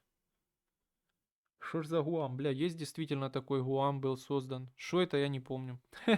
Ну, видимо, что настолько незначительное, что забылось. Уход Зеленского на руку самой Украине. Представь, через 50 лет на РФ нападет КНР, а Украина будет помогать так же, как вам сейчас Польша, хотя у вас были те еще отношения в 20 веке. Ну, знаешь, все-таки я бы вот, может, согласился, если бы все-таки время не менялось. Меняется время, память об этом будет долго жить еще. Дольше, чем о тех событиях было буквально подтверждение этому всему гораздо больше сохранится. Ну, тут зависит от того, как будет трансформироваться наша политическая культура, на чем она будет основана. Мне кажется, на том же самом. А ты книгу его прочитал, нет? Залужный экономит власти тонну гречки в предвыборной гонке. Факты. А для чего Пыня підіймає рейтинг Зеленського цими заявами? Да потому что мы лезем в залупу. Что он там? Он просто говорит бы ему по приколу. Он тянет прикол. Но я, честно сказать, тоже не знаю, Артемчук, насколько такие слова поднимают рейтинг. То есть, несмотря на все негативное восприятие Путина украинским народом, все-таки его слова всегда тут слышат. Ну, так сложились обстоятельства. Гайда заканчивается, видать. Гайда все, пошла на спадик. Спрашивает, а что за рейтинги? Это в дотке ММР? Это этот Элло из шахмат. Кстати, помимо того, что на... Подожди, как звать комика вот этого? Какой-то Сян. Вот, сука, не Петросян. Ну, вы поняли, на которого ввели какие-то, украинская держава ввела какие-то санкции. Помимо этого еще на шахматиста какого-то ввели санкции. Ну, вам это интересно? Помню, Маргинал говорил, что Зеленский это сверхчеловек. Наверное, так и есть. Вы интересуетесь, просто у Путина на Залужного компромат. Компромат. Мы знаем слабое место Залужного, правда? Считаешь ли ты, что нужно деколонизировать Россию? Но если хотим и ее колониям какой-то хуевой судьбы, то надо, конечно, жестко деколонизировать прямо сегодня. А, интересно, кстати, что Трамп предложил, где-то тоже говорил о том, но вот не помню где, не помню в каком разрезе, говорил о том, что сокращение оборонных бюджетов поддерживает. Ну, понятно, наверное, оно должно быть обоюдное. Я знаю, вы любите слово «обоюдно». Получается 4% у Зеленского и 8% у Залужного, если верить рейтингам от Трампа и Путина. Ну, Путин, видимо, доверяет рейтингам каким-то нашей социологии, а не бреду Трампа, да. А какие ты куришь на стримах? В смысле сигареты? Это парламент Карат, но просто пропали навсегда из сельпо Капитан Блэк, который я курил. Люди думают, что если ты куришь Капитан Блэк, то ты какой-то лютый мажор. Пацаны, то так было, блядь, во времена нашего детства. Сейчас Капитан Блэк скатились в ранг, ну, типа, самых дорогих из бомжатских сигарет. Я молчу о том, что обычные сигареты подорожали. Что я курю? Вот знаете, ты думаешь, шишло. Вот если бы я курил шишло перед каждым стримом, вот это, блядь, были бы стримы, да. Вот я иногда смотрю записи свои, и складывается впечатление, что именно так и есть. У меня сегодня какая-то, блядь, каша. На голове, да и в голове. Чудо-чудо в кадре, но это уже полная чундра, чучундра. Я гони. Не, ну я как слабое звено буду гнать, получается. Ну, может, не такое и слабое, чтобы прям гнать. 500 ККК. Но пусть гонят те, кто договаривался, правильно? Они что, мелкий шрифт, блядь, не учили их читать? Там штат сидит на наши с вами налоги юристов. Надо было всматриваться, чтобы там потом такого не было. Если в этом вопрос. Ты понял, их, блядь, их нагрели классической схемой вот этой из микрокредитов. Болезни Украины, одной из болячек. Там, где мелким шрифтом написано все бесплатно, но 1000%, блядь, годовых. Насколько в мужской части украинского общества закоренилась обида, что их заперли в стране, относились как к ресурсу, тогда как женщины свободно выезжали, получали деньги в Европе и не понесли никаких издержек? Хороший вопрос. Но он зависит во многом от психологического типа людей. Люди обычно... Ты знаешь, есть такой фильм, короче, очень хороший, очень серьезный, называется «Не смотрите наверх». Вот. Большинство людей реально, вот из моего личного опыта, не то чтобы особо над этим задумываются. Ну, то есть понимают, что плохо в целом и что-то, ну, как-то не так мы живем, как остальные страны. Но поскольку ничего не могут сделать, не тратят ресурс на эти мысли. Ну да, такое существование жалкое. Будет, наверное, еще хуже. Ну, вот так. Но это из того, что я вижу в личном опыте. Ты знаешь, государство по различным каналам немало же ресурса тратит на то, чтобы... Я сейчас не даю этому оценки. Это с точки зрения обороноспособности правильно. Но оно немало тратит ресурсов для того, чтобы выстроить логическую цепочку этого мужского населения, почему это правильно и почему так надо и почему это справедливо. И массу аргументов приводит. То есть он помещает людей в целом, которые вот так поглощают информацию. Да, там читая телеграм-каналы, смотря видео, что-то такое, да, погружают их в такой контекст, что это, ну, типа, нормально и быть иначе не могло. Ну и все тут. Ибейший факт, который забыл рассказать, в первых рядах партии Сары Вагенкнехт находится Андрей Гунько и его дед, это Ярослав Гунько, тот самый галицкий воин. Нихуя себе прикол, реальный прикол, с которому в канадском парламенте аплодировали. Партия Сары набрала 4,9% и в Бундестаг не попадет. Ну да, она же.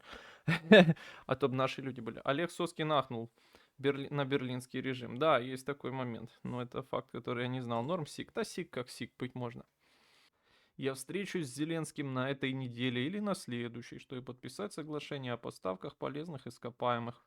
Да, вітаю, шановний, вітаю вас також. На стриме Владислава, история всего, Владислав Ньюс, опять заходила речь, не хочет ли он с тобой постримить, на что он ответил, что не против. И пусть он, то есть ты, то есть я, напишет ему насчет этого. Я так понял, ты ждешь? Не, я не жду, когда он мне напишет. Таким образом, стрима никогда не будет. Ну да, есть такой момент. А улицу имени Рональда Рейгана переименуют и в Рональду. Рейгана в Киеве уже собираются переименовать, а в Киеве есть улица Рональда Рейгана, я вот этого не помню. Я знаю, что на Печерске есть улица, мы с тобой, блядь, вспоминали нахуй, летчика вьетнамского, забыл. Ну, так бывает. Джона Маккейна, да. Из «Крепкого орешка», во. Мне кажется, что в том, что Еврокомиссия находится и в Киеве, и ЕС ввел санкции на Галустяна, есть какая-то связь. Масоны дают знаки.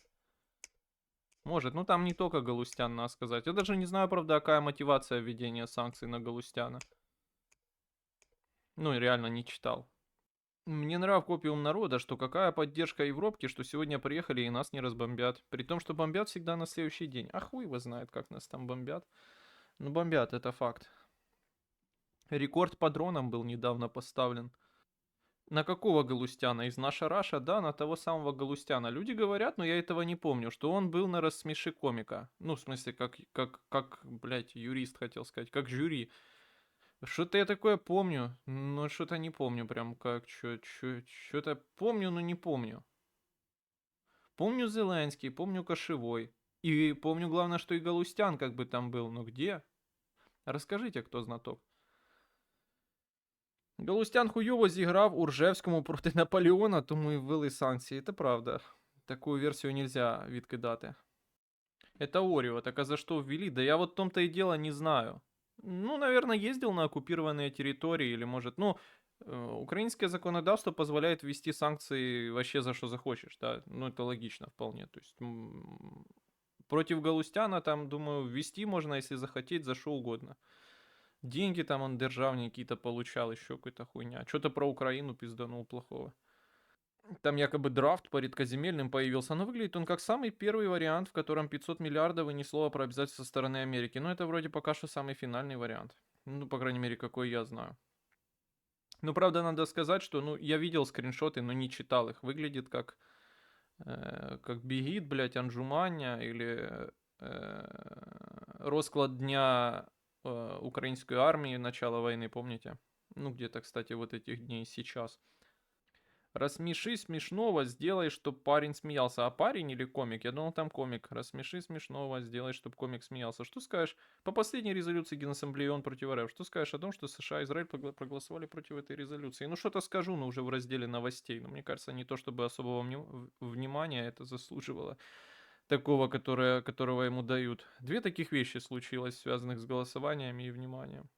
Там единственный интересный пункт про то, что если Украина вернет свои территории, то 66, я вот думал, здесь есть число дьявола или нет. Почему 66? 66% фонд по сравнению с 50 по тем редкоземам. Да, я видел. Ну, сказали те, что они подпишут. Как ты думаешь, будут ли другие страны вслед за Южной Кореей снимать санкции с РФ? А какие еще другие страны? Типа Евросоюза вроде категорическая позиция на этот счет. Ну, пока мись. Конечно, во многом их политика будет зависеть от политики США. Два голосования в Верховной Раде и вот этого ООН. Да, зовет Трамп. Трамп зовет. Это уже кто-то в чате писал. Зовет. Труба зовет. Ну вот, одно из требований Зеленского выполнили, читаю. Он просил встречи. Как самого факта. Трамп не поедет на 9 мая в Москву, не уважает дедов. Ну, я уже озвучивал свою версию на этот счет. Этот вопрос задавали тогда по горячим следам. Ну, помимо того, что источник не заслуживает уважения, а люди так уже, блядь, колотятся. Так еще и очевидна причина, что не поедет, потому что придется спорить, кто победил сильнее. Может быть, драка, как мы знаем. Зеленский сказал, что не будет подписывать соглашение, за которое будут расплачиваться 10 поколений украинцев. Не видишь тут параллели с отказом Януковича подписывать другое соглашение? Но раньше параллель в том, что и там не подписали. А так-то, ну, сложно их тут придумать. Совсем уже по-разному страны выглядят. Коли США оголосять СВО проти України? Ну сьогодні бомбардувальник Б-52 літав, вже другий. Перший я колись фіксував. Я писав в чаті в Телеграмі. Це все поганий знак. Це все тиск. Спроба військового тиску на Україну. Автор имеет музыкальное образование? Конечно, я пиццайола. Теперь люди с американским, израильским и российским флагом в нике выглядят не так фриково. Ну, да.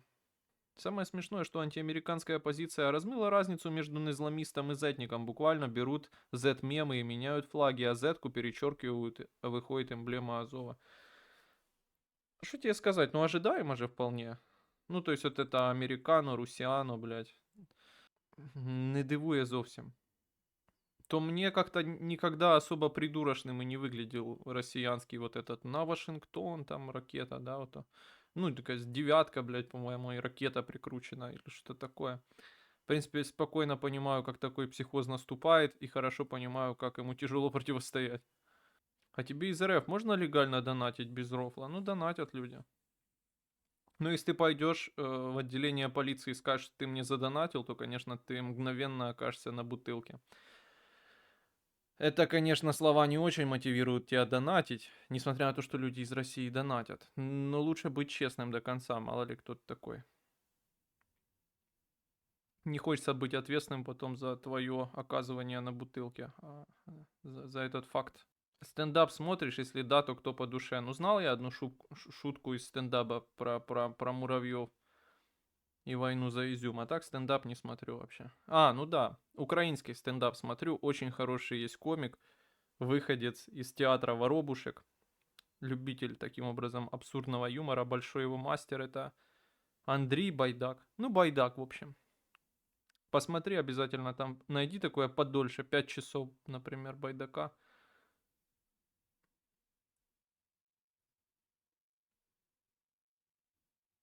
А Раша Гудбай от квартала 95 это реально или фейк?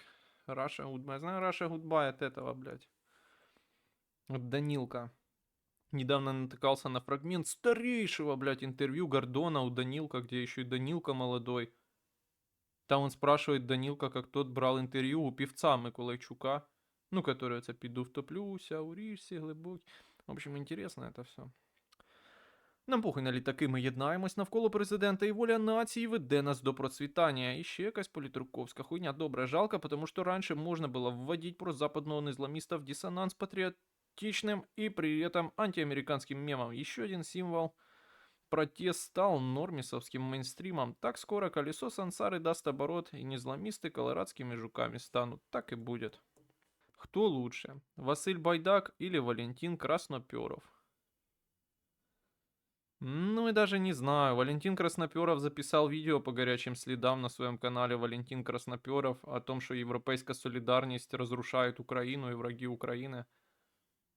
В таком контексте, если ты имеешь в виду, кто лучше, в смысле, кто больший гондон, кто хуже из этих людей, то Валентин Красноперов, конечно, а Василь Байдак более безобидный парень. Трамп об отказе Украины от оккупированных территорий в мирном соглашении посмотрим. Ну, посмотрим и посмотрим. Я, кстати, не знаю касательно вот санкций Южной Кореи. Там санкции вроде как на медицинское оборудование сняты. Я не знал, что они их вообще вводили. Какое интересно есть. И что это подразумевает? То есть Южная Корея будет, ну, разрешает продавать, я не читал реально, разрешает теперь продавать в Россию свое медицинское оборудование, а оно у нее было. Я там знаю, компании Siemens, Philips производят медицинское оборудование, но они европейские. Или они могут европейские теперь продавать, это вряд ли. Какая невыездному громадянину разница на какую-то бумажку, да, на то, какую бумажку они подпишут. Ему нужна совсем другая, которая даст ему свалить или хотя бы выйти на улицу. В этом вопросе, будьте уверены, ничего не изменится. Ну, я не согласен. Плойки и Xbox нельзя теперь в РФ продавать. Ну все, теперь Путин 100% капитулирует. Ну да, я видел, что это обещали и над этим смеялись. Но интересно разобраться, что Евросоюз ввел в одном из пакетов санкций ограничения на продажу игровых консолей в Россию. Ну тут тоже вопрос в том, что они эти игровые консоли не производят, то есть непонятно немного, как это будет реализовано. Но окей. Интересно, что аргументация там была, что, скажем так, составные части этих консолей могут использоваться в войне против Украины. И интересно узнать, какие. Я точно знаю, что Steam Deck используются в войне повсеместно обеими сторонами. А это же тоже игровая консоль. Но не знаю, как можно использовать PlayStation 5 или какая сейчас, блядь, PlayStation, пацаны, самая модная. 5, походу. Или Xbox One или X в войне. Ну, то есть, может, геймпады можно использовать? Я этого не знаю. Ну, понятно, что выковырять оттуда чип — это такая же идиотская идея, как выковырять чип из стиральной машинки. Да, не менее идиотская, скажем так. А то и более. Ну и вообще понятно, что эта вся идея с ограничением э, пересечения границы транспортом своим, да, с Евросоюзом и Россией, и аргументы о том, что можно провести чипы в этих машинах, я бы на их месте задумался, как бы повлиять на Китайскую Народную Республику, чтобы она эти чипы партиями не продавала в Россию. Вот это был бы номер, да. Ты не слышал о суперкомпьютере Пентагона, собранном с PlayStation 3? Ну, на PlayStation 3, думаю, раньше Pro версии была, по-моему, PlayStation 3 Pro. Может, на ній можна суперкомп'ютер підняти. Путін сказав мені, що він не має проблеми з розміщенням європейських військ в Україні в рамках мирної угоди. Трамп. Я прийду до Москви, якщо все владнається, але 9 травня занадто рано, сказав президент США. Також Трамп заявив, що кінець війни може настати вже протягом кількох тижнів. Є таке ощущение, чесно говоря. Удивительно, но оно есть. А касательно первой части, это интересное заявление. Может, Путин и его Министерство иностранных дел считают по-разному? Хотя, по-моему, и сам Путин говорил, что он большой разницы между вступлением Украины в НАТО и контингентами стран НАТО в Украине не видит. Ну а так да. Не у всех далеко есть YouTube премиум, кстати. Не знаю, как эти люди живут без YouTube премиума, потому что я помню свое время без YouTube премиума. Я уже, блядь, так меня доебали дети. Ну, то есть, желаем здоровья там, конечно, но постоянно там перед каждым видео и в процессе каждого видео смотреть про раково больных детей. Ну, жить вообще не хочется. Да, справедливый мир понятие понятно. В твой схрон еще не постучались оливки некие. Я слышал это типа что-то про стул. Я слышал, что по области мобилизационные заходы намного жестче, и оливки остервенели. Я не знаю, чувак, я же в Варшавском воеводстве нахожусь, откуда я знаю.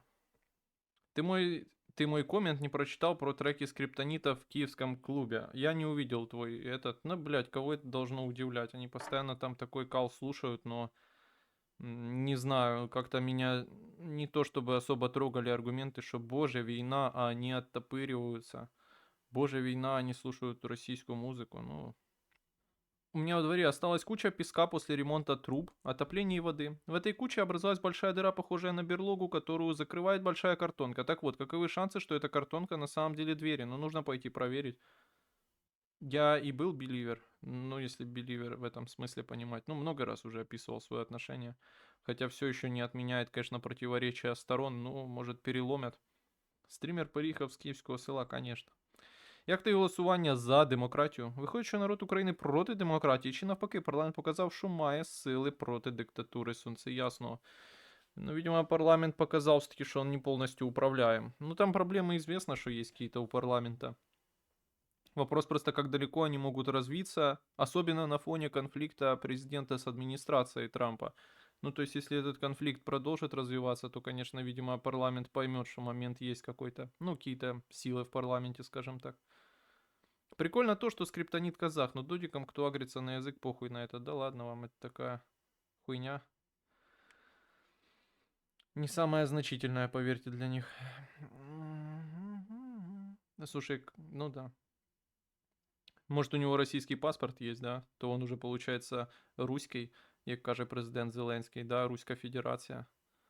Или Агалустян. Он же какой-то Галустян, правильно, тоже. Но паспорт у него, видимо, русский, я думаю. А вы Spotify Украина видели? Скриптонит и рядом не стоял, видели, да. Нам даже предлагали послушать, но я же говорю, не совсем в трендах у украинцев в плане музыки, то поэтому мы не слушали новый альбом Моргенштерна.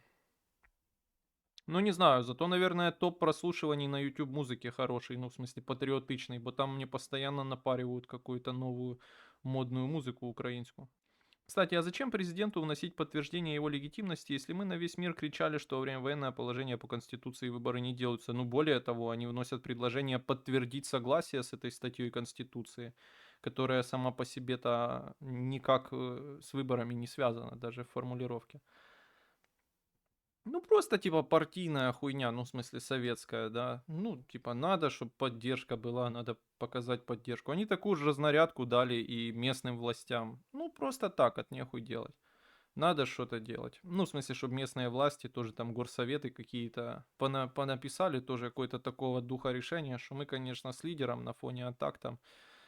Не знаю, на кого это рассчитано. Можешь помочь. А чем здесь помочь? Как думаешь, состоится ли сделка Зеленского с Трампом передачи редких ресурсов? Какая вероятность? Ты ставку, что ли, ставишь?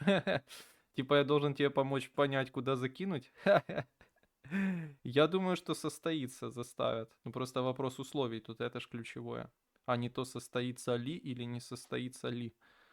Но нам выгоды мало. Ну, нам, в смысле, не нам, а, конечно, лично президенту Зеленскому вообще не очень все круто. Кстати, у кого не работает резко, можете поставить другой DNS. Что такое DNS? Если провайдер не забанил по IP-сервису, серверу, то меня, походу, провайдер по IP забанил. Алгоритм Spotify гівно. Я додаю тільки українські пісні, а рекомендації сують московських виконавців. Ну от, а на YouTube я не знаю, как там топ выглядит, но то, что там алгоритмы сують тільки українських виконавців, то это правда. Поэтому, ну, в том числе и по причине каких-то таких рекомендаций, я YouTube музыкой не пользуюсь вообще, у меня ее нет на айфоне. И на YouTube, на компьютере с браузера она как-то тоже логодромно работает. Как приложение на компьютере, вообще не знаю, нахуй оно нужно. Многие охуевают, что якобы по договору о ресурсах Украина должна внести в фонд большую долю, чем США. Но разве этот фонд, в принципе, не нам ли нужнее? Да не, явно не. Ну, нам это кому? Тебе или мне, если ты украинец, тебе или мне, или нашей власти? Это типа все нахуй большие разницы. Нам-то что с гуся вода? Это вопрос им, что они, ну, один из инструментов поддержания власти теряют, если их разбуют и разденут нахуй, да? Не только на ресурсы. Ресурсы то хуй с ними. На все там вообще, что можно. Портовой. Ну, в общем, все, что в Украине маломальски там приносило прибыль. Это очень сильно подорвет вообще такое существование, да. Правила существования власти. Да не только, наверное, украинской. Ну, во многом вообще в этом регионе так принято, да. Взаимодействие вот государства с большими какими-то деньгами, да, чего-то, что здесь приносит прибыль и разделено между людьми. То, конечно, если такой рычаг проведения власти его лишится, то это, бля, хуёво. Ну, непосредственно на президенте отразится вообще на нашей власти. А в случае нас, то тут надо долго думать. Долго думать. Ну це ж сором, що не проголосували посеред конфлікту з Трампом і при всіх лідерах Європи. Ще один аргумент у корзину США на уламування нас на договорнячок. Добре. Не знаю, да, я бы не придавал такого значения. То есть, насколько там вот этот, ну, то, как это пытаются подать, то, как пишет об этом нардеп Залізняк. Что это за звук, блядь, постоянно происходит? То, как пишет об этом нардеп Залізняк, что це мы опозорились перед какими-то там еврокомиссарами. Да, блядь. При том, что они сами к инициативе выборов и договорняков над Украиной и Европой, да, над их головами смотрят просто скептически. И они перед еще украинского парламента и там законов любых признают, что выборы нам не надо, блядь, нам нихуя не надо. Это все лишнее. То я думаю, им это особо не аргумент ни к чему. Так а что ж нам до влади? Гої при любых розкладах в дупі? Ну да. Ну, видиш, от ми мали какой-то опит, як то пишуть, існування в рамках західних інтеграційних об'єднань. Ну, то есть, грубо говоря, мы были в какой-то зависимости от западных денег. Ну, вот такие сейчас результаты. Надо понимать, что мы попадем в еще большую зависимость. И тогда уже тоже стоит задуматься, а какие у этого могут быть результаты. Хоть кто-то живой останется потом. Но это тоже, да, надо подумать. А реально предсказать, как будет хуже или лучше, да, в плане реализации доходов от этого всего. Ну, то есть было плохо. С точки зрения экономической, говорят, будет хуже. Ну, по крайней мере, в западных статьях аналитических пишут. Ну, типа, были деньги, станет у них меньше денег. А в реальности мы этих денег-то и не видели особо никогда. То, может, есть шанс увидеть хотя бы часть их куда-то инвестированную, да. Короче, я поставил, что... А может и нет. Короче, я поставил, что сделки... Просто смешно довольно тоже, когда пишут, что контроль американский над этим — это сдержка от коррупции. Блять.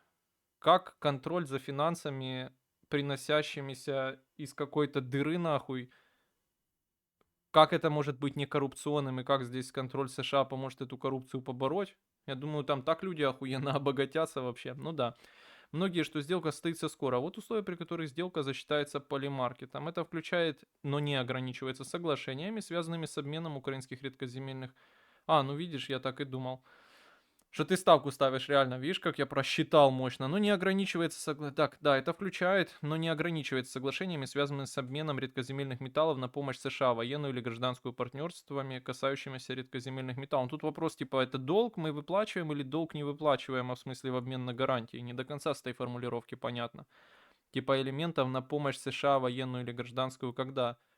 В целом-то даже это условие, какое-то понятие помощи гражданской содержит все в виде инвестиций, да. Зараз би стати високорозвиненою країною, як Японія, під протекцією США. Ну, по суті, да, наверное, такой договор, контроль их за такой серьезный контроль их за нашим финансовым сектором, такой доли, ну, наверное, делает нас отчасти от этой там неинкорпорированной территории США, да. Ну, люди хотели стать штатом, люди не понимают, нахуя им нужна независимость в таких условиях. Ну, реально, это болезнь нашего народа, они не до конца реально осознают ее смысл. Это часто встречающееся мнение о том, что люди об этом пишут, как-то фантазируют. Не иронично. Что ты имеешь в виду под потеряют заработок? Типа возможность пилить деньги на проектах, которые финансируются из казны? Ну вот как президент говорит, его непосредственно спросили, вот правда я не помню кто, интересный вопрос задал, а как это именно самая интересующая часть такая, ну меня, например. Как это непосредственно будет реализовано, да? Но он говорит о том, что непонятно пока что именно, но прямо сказал, по сути, да, что те, кто нам не нравятся, у тех мы отнимем, а те, кто нам нравится, тех мы будем пытаться отстоять их право на собственность чего-то там, да. Я думаю, что да, потеряют возможность пилить деньги, ну, станет это меньше, как-то у нас принято говорить, кормушка, да, мест со стороны украинских элит финансовых станет меньше. Вот такая деолигархизация. Просто не знаю, понимаете ли вы, да, и ты непосредственно, что за время этой войны, за 3 года, наше государство сильно трансформировалось.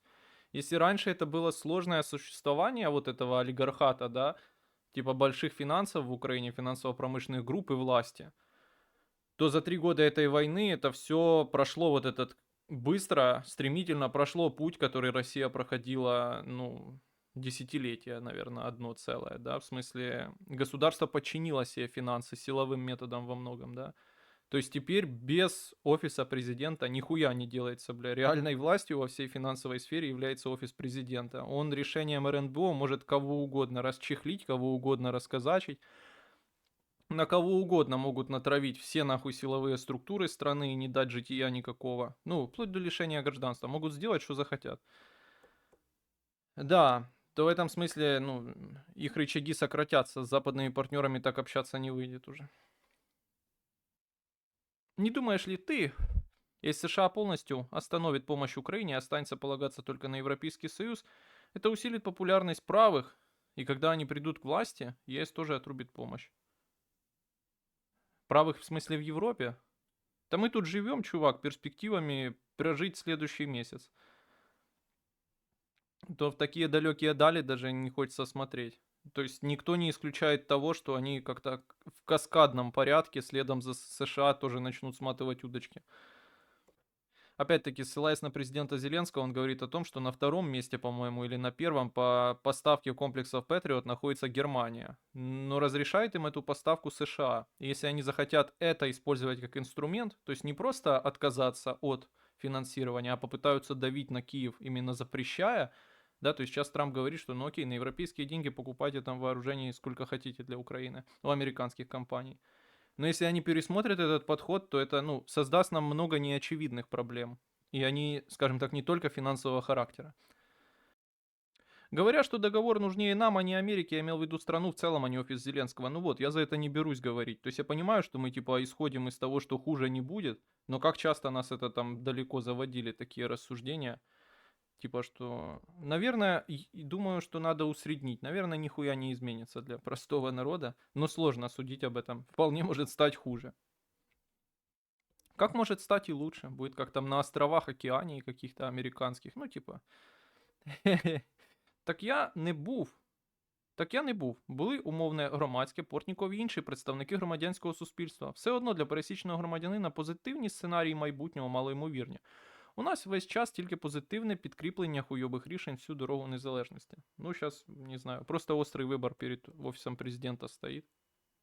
А нас с вами сложно судить. Не до конца понятно, как вообще будет выглядеть наша с вами жизнь через полгода. Ну, то есть, реально, будет ли здесь власть сменяться? Не будет. То есть, мы уже забыли, да, но у нас устранили целый серьезный такой источник какого-то противовеса в украинской политике, да, который за американские деньги спонсировался.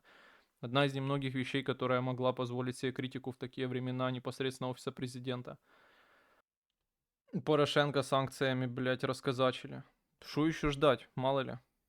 Может, завтра придут и посадят Гончаренко в тюрьму, например. И, ну, мы не знаем вообще, что будет завтра. То я это к чему, что ресурсы, конечно, это еще ого-го, телега. Можно говорить глобально, что, мне кажется, это такая вещь, от которой не так легко отказаться, как кажется. Довольно интересно, что президент Зеленский на своей той пресс-конференции большой, где разливал воду, в прямом смысле слова разливал воду, там он говорил, в частности, о том, что я в своей жизни заключал какое-то количество серьезных сделок. И понимаю, что дело не только в заключении сделки, дело еще в том, как потом, блядь, разойтись, когда, скажем так, она себя исчерпает. И на этот вопрос нет ответа. Это интересная мысль, и вот она... Я говорил, что мне кажется одной из ключевых, потому что, ну, я спокойно представляю о том, что там российское государство когда-нибудь рухнет, его авторитаризм, можно будет как-то попытаться перезагрузить с ним отношения. Но я хорошо понимаю, что американское государство не рухнет никогда. Ну, в плане не ближайшее будущее, конечно, никогда не говори никогда, но все эти там россказни, блядь, про гражданскую войну в США, еще какая-то хуйня. Короче, политически это, наверное, самая устойчивая страна в мире. конфликты острые находятся максимально далеко от ее границ. Я, в общем, это все веду к тому, что хорошо представляю, что в будущем, ну, последующие администрации, даже демократов, даже оппонентов Трампа скажут, что ну все, договор есть договор. То есть потом вырваться из этого не так легко, как кажется, потому что все-таки вот эти обійми юридичні американської держави — это охуенно серьезная вещь. Наверное, блядь, самая серьезная юрисдикция в мире в этом смысле, которая умеет отстаивать что-то, что они где-то сделали, скажем так. Мені важко думати з їх позиції, погано зрозуміло, що у тих психопатів в голові. Ну, я согласен, є така іздержка. В Пуэрто-Рико я б жити не хотів. Вот мне, я, честно говоря, до конца не знаю, как там в Пуэрто-Рико. Но да, где-то в такую плоскость нас пытаются поместить, ну, как мне кажется, да, исходя из их амбіцій. Ви хотіли деолігархізації? Ми вам покажемо деолігархізацію. Все одно добре, якщо США заберуть у нас держпідприємства і менше зарплат наглядових рад, компенсації збитків хабарництва на держпідприємства. Може, і дійдемо до того, що вони будуть менше пити, а не менше їсти. Ну, интересно посмотреть, как тогда будет выглядеть просто политичная площина Украины. Это такие огромные какие-то сложные и очень абстрактные категории. Ну, то есть это ж такое, кажется, сумасшедшее влияние на политику Украины. То есть настолько убавит ценность вот этого трона, сложно даже представить, как это будет выглядеть. Но то, что будет выглядеть стабильнее, и потом уж точно Майдан Шатун 3 не пройдет, это в этом я уж уверен. Это уж точно. Хз, просто на первый взгляд все, с кого Америка хотела что-то поиметь, нихуя не потеряли. Южная Корея, Германия, Япония. Были ли обратные примеры? Ну, сложно так сразу в голове подобрать.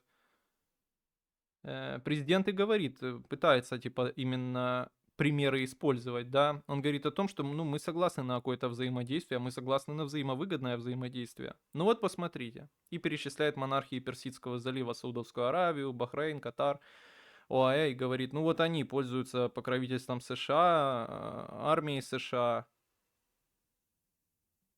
Отдали ли они там 100% всего, что должны, и должны ли еще на 1000 лет вперед? То есть вот такие у него, такие, он говорит, у меня простые вопросы. Резонное замечание. То есть, ну, может, мы, блядь, особое исключение, да, в плане этих условий, особенно кабальных. Америка утонет в сперме из-за глобального потепления. Ну, я еще верю в Йеллоустоун на плоской земле, где-то он стрельнет все-таки. Афганистан, Ирак, Северный Вьетнам там что поимели, но мне кажется, с Афганистаном не похожа ситуация, и с Ираком не похожа, и с Северным Вьетнамом. Ну, в смысле, блядь, там что, они всю экономику контролировали этих стран? Их инфраструктура исчерпывалась финансированием вот таким слепым, как в Украине, как президент говорит, грант нам дали на оборону.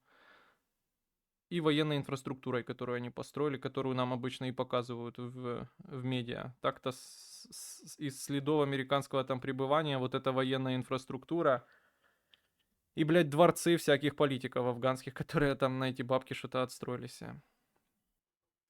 Так а в чому вигода України для США в контексті Японії чи Німеччини? Ну не знаю, це ж не я це питання задавав. Скажем так, та эпоха экономическая, мне кажется, ушла бесследно. Но я не берусь говорить, что украинцам непосредственно будет хуже от этого договора. Я этого не знаю и прогнозировать это не могу. Кому уж точно будет хуже, это, конечно, украинские влади. Но это вещи реально параллельно проходящие. В этом случае, да, то есть тут не обязательно все, что плохо владе, то хорошо украинцам. Не берусь говорить, как будет, опять-таки. То, что наша влада станет слабее, это означает, что в будущем мы потеряем в том числе, да. Мало ли, может, в будущем бы у нас была така влада, як мы хочемо. Но она уже будет слабее, ну, как минимум, это то, что точно надо понимать. В этом то и суть, что про кабальность этих условий мы знаем только со слов инсайдеров The Newt и прочих, и со слов Зеленского. Ну, Зеленскому я доверяю, он бы, мне кажется, в этом контексте не заинтересован, да, докручивать. А у них явно есть интерес приукрасить содержание договора. Но если исходить из таких сухих интересов, а в чем интерес США? Здесь как-то, ну, по крайней мере, из того, что они озвучивают, опять-таки, ты говоришь, что только со слов Зеленского и инсайдеров, сам Трамп нам называет сумасшедшую цифру, которую мы должны ему денег, блядь. При том, что нужно ли говорить, что ну, о долгах не говорят после того, как что-то выделили на условиях нет долга, да. Ну, это так, как минимум, замечание.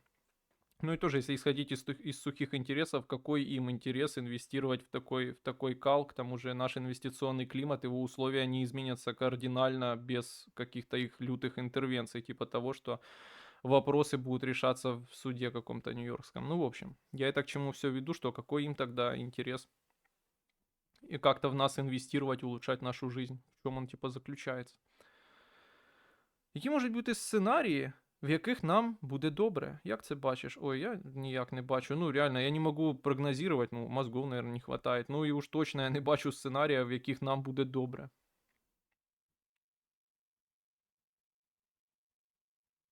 Ну, хуй его знает.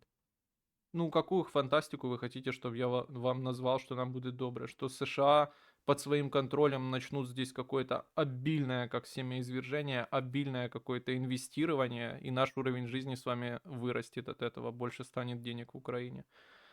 Бля, да хуй знает. С чего бы это началось, не знаю. Пуерто-Ріко погано живе на рівні Італії, якщо судити по ВВП на душу населення. Всім би українцям так страждати, як пуерториканці. А если тебе лично Трамп выставит счет, что первым продашь, ноутбук или качок? Да нихуя не продам, пошел он нахуй. Я-то у него вообще ни хера не брал. И никакие договора с ним не подписывал.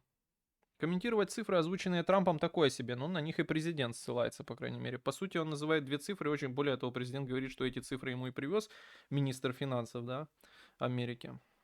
Казначей, секретарь казначейства. Бессент. Почему бы и не инвестировать в кал? Продюсер Иванов вроде зарабатывал на навозе лошадей. Мне, правда, не хватает компетенции оценить действительную рентабельность данного предприятия. Говно. А, не, гуану. Как думаешь, договор подпишут завтра-послезавтра или на неделе затянется? Договор какой, типа по ресурсам? Не знаю. Ну вот одно требование у президента было встретиться с Трампом. Его удовлетворили. Может, там что-то смогут согласовать? Ну, не знаю, президент всеми словами, ну, напрямую несколько раз сказал, что ту редакцию, которую мы все с вами обсуждаем, он подписывать не будет.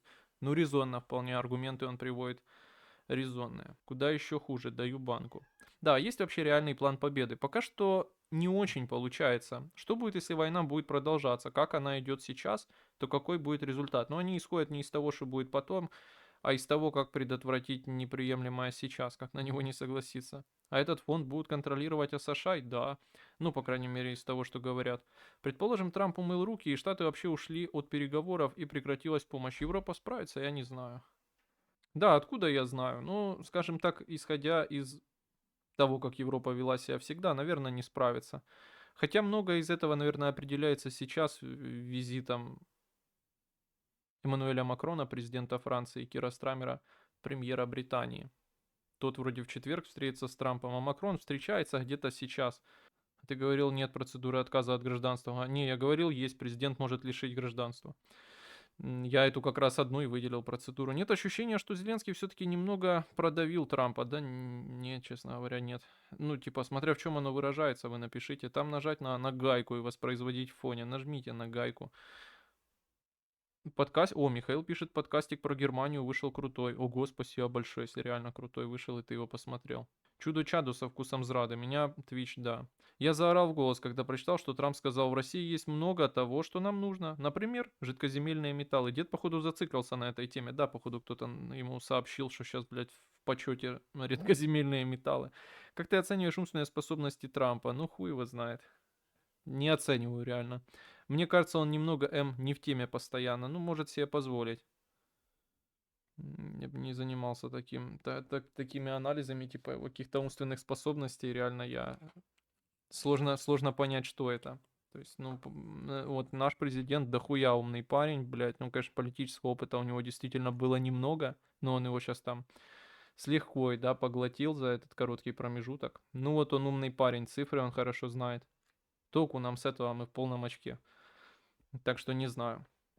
Я скорее политиков стараюсь не по каким-то сложно определяемым интеллектуальным способностям оценивать, а потому, насколько они ценностно близки или далеки, и какую пользу или вред они нанесли своей стране, да, ну, то есть по итогам каким-то. А так, что клоунская манера Трампа, да, ну, это точно можно сказать политтехнологическая клоунская вот эта манера, да, его прием, часть его образа, но она мне никогда особо не импонировала, но я понимаю, как это работает, что ли. Хз просто как может не быть выгодным привлечение американцев к построению инфраструктуры. Просто мне разговоры про нас ограбят подозрительно похожи, как ограбили британцы Индию, или как деды родезийцев и юаровцев ограбили аборигенов тамошних. Но это так и есть. То есть я не разделяю, если что, подхода про колонизацию, что там пришли, провели свет в будку, проложили железные дороги и ушли. Думаю, это понятно, да, во многом тот статус, который есть у старых империй Европы, это буквально их во многом наследие вот целой вот этой всей истории, да, того, как они вели свою деятельность.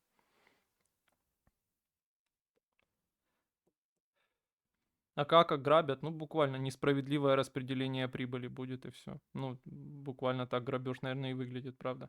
А какие у тебя политвзгляды по пресловутым координатам? Я нахожусь на плоской земле. А что за подкаст по Германии? Да для патронов на Патреоне вышел подкаст про Германию. Выборы в Германии, в смысле в Бундестаг. Досрочные. Досрокове. Как говорили в Украине, досрокове выборы. Почему тебе колониализм не нравится, Родезия? Ну, я бы, кстати, разделил вообще эти подходы, да, и этапы колониализма все, да, то есть ЮАР, Родезия и эта часть Африки это одно, Индия другое, Америка третье, там Южная Азия четвертое. Это раз. А два, ну, мы можем посмотреть то, как эти страны выглядят сейчас, и во многом это продиктовано их историческим опытом, да. Ну, я не знаю, мне кажется, нет смысла вдаваться в эти обсуждения, потому что понятно, что мы не Родезия и не ЮАРы, у нас вообще нет тех проблем и так далее.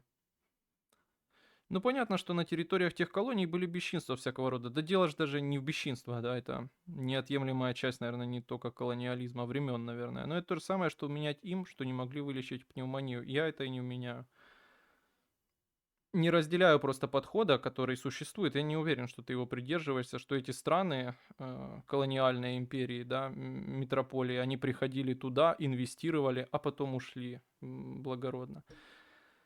Ну, то есть инвестировали, естественно, типа себе в убыток. Приватизация иностранцами, вероятно, предусматривает цикличный сдвиг всех должностей минимум. Так, приватизация иностранцами, вероятно, предусматривает циклический сдвиг всех должностей минимум на одну позицию вниз. Это по касте типа тюремной.